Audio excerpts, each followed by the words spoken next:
السلام علیکم ناظرین، میں ہوں آپ کا ہوسٹ ریاض الرحمان قریشی اور آپ دیکھ رہے ہیں TNN نیوز۔ میرے ساتھ اس ٹائم موجود ہے سیاسی و سماجی شخصیت جو کسی تعارف کو محتاج نہیں۔ یہی وجہ ہے کہ لوگ اتنی دور دور سے ان کے اخلاق ذوق کی وجہ سے یہاں پہ آتے ہیں۔ میر اکرم بلوچ آوارانی میرے ساتھ موجود ہیں۔ آئیے ان سے گفتگو کرتے ہیں اور ان سے پوچھتے ہیں کہ پاکستان کی جو موجودہ صورتحال ہے ان پہ یہ کس نظر سے ان کو دیکھتے ہیں۔ السلام علیکم، سب سے پہلے تو آپ کا بہت شکریہ جو آپ صاحب آپ نے ہمیں ٹائم دیا۔ اعوذ باللہ من الشیطان الرجیم، بسم اللہ الرحمن الرحیم۔ اور میں شکر گزار ہوں TNN نیوز کا اور ریاض رحمان قریشی صاحب کہ آپ کراچی سے آئے، تکلیف دیا وہاں سے اور ہمارے انٹرویو لے رہا ہے اور پیغام پہنچنے والا ہے، ہم آپ کا شکر گزار ہیں۔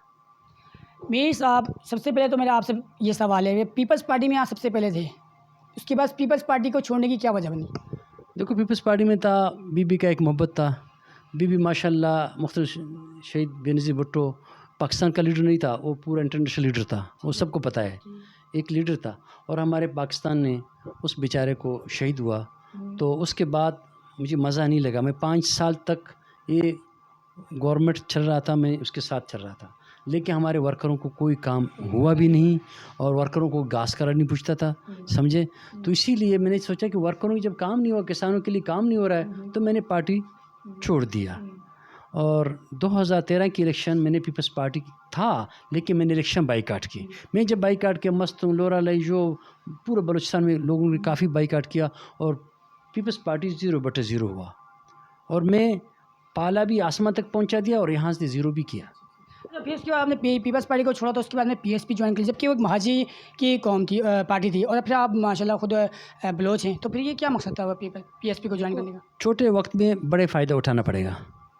مجھے پتہ تھا مہاجروں کی پارٹی ہے، ہمارے کلچر بھی الگ ہے، لیکن بلوچستان کا جو صورت حالت خراب تھا تو پاکستان کا جھنڈا ادھر بلوچستان میں تھا نہیں، نہ اسکولوں میں، نہ اسپتالوں میں، نہ پولیس ہیڈ کوارٹر میں، نہ DC صاحب کے دفتر تک نہیں تھا، بلوچستان میں نہیں تھا۔ تو میں گیا مصطفیٰ کمال اور اس قائم کرنے کو، میں آپ کو دعوت دیتا ہوں، میں آپ کی پارٹی جوائن کرنا چاہتا ہوں، آپ ویلکم، آپ آ جاؤ ہبچوکی میں۔ اور میں 300-400 گاڑیاں بھی اکٹھے کیا اور ہمارا ریلی بھی ہے، ماشاءاللہ بڑا ریلی نکالا، اور وہاں سے رینجر پوسٹ سے لے کر تک دارو ہوٹل تک بڑی بڑی جھنڈیاں لگایا اور اس کو دعوت دیا بعزت سے۔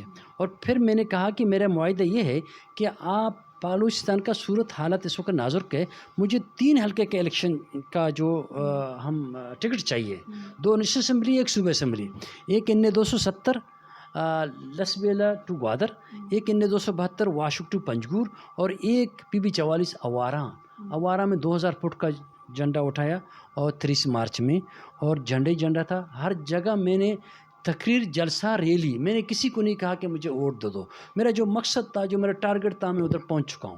اور پاکستان کا جھنڈا ہر بچے کے ابھی ہاتھ میں ہے، اور میں کسی کو پیسہ نہیں دیا کہ اپنے جھنڈا ہاتھ میں رکھو۔ آپ نے آج بلوچستان میں جھنڈا لگانے کے لیے بڑی کاوشیں دی، بڑی قربانیاں دی ہیں، تو قربانی ہم وطن کے لیے کیا، میں کسی کے اوپر سے احسان نہیں کیا، کوئی مفاد نہیں تھا آپ کا اس کے اندر؟ میرے کسی پاس احسان نہیں ہے، میں اپنے وطن کے لیے قربانی دیا۔ پاکستان 1947 سے لے کے اب تک کئی ترقی جو ہے دیکھنے میں نہیں آتی ہے، تو پھر آپ اس کو کس نظر سے دیکھتے ہیں؟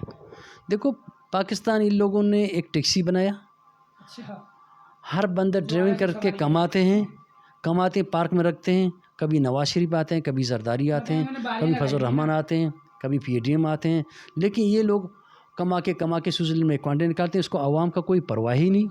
عوام بیچارہ غریب کے 2 وقت کی روٹیاں مانگا۔ دیکھو، ابھی اس وقت میں آپ کو مثال دے رہا ہوں، انڈیا کا یعنی 83 روپے ڈالر ہے، اور پاکستان کا پہنچ گیا کہاں؟ 324 روپے، یعنی اتنی 4 گنا زیادہ۔ ہم سب 4 ملک کا بجٹ کا برداشت کر رہے ہیں، یہ عوام کو شاباش ہے کہ یہاں تک پہنچا دیا۔ تباہی نہیں کیا ہے؟ بے روزگاری سر عام، غربت سر عام۔ کس نے آپ کو کہا کہ غربت کو صدقہ ختم کرے گا؟ عوام کس کو ووٹ دے؟ کون سا ایسا حکمران ہے جو آ رہا ہے وہ لوٹنے میں لگا ہوا ہے بس، لیکن عوام تو وہی پیچھے کی طرف آ رہی ہے۔ عوام جب تک ووٹ کا قیمت اس کو پتہ نہیں ہے نا، اس کو ترقیاتی کام کبھی نظر نہیں آئے گا۔ اس کا ووٹ کی پتہ نہیں کہ کس کو دو،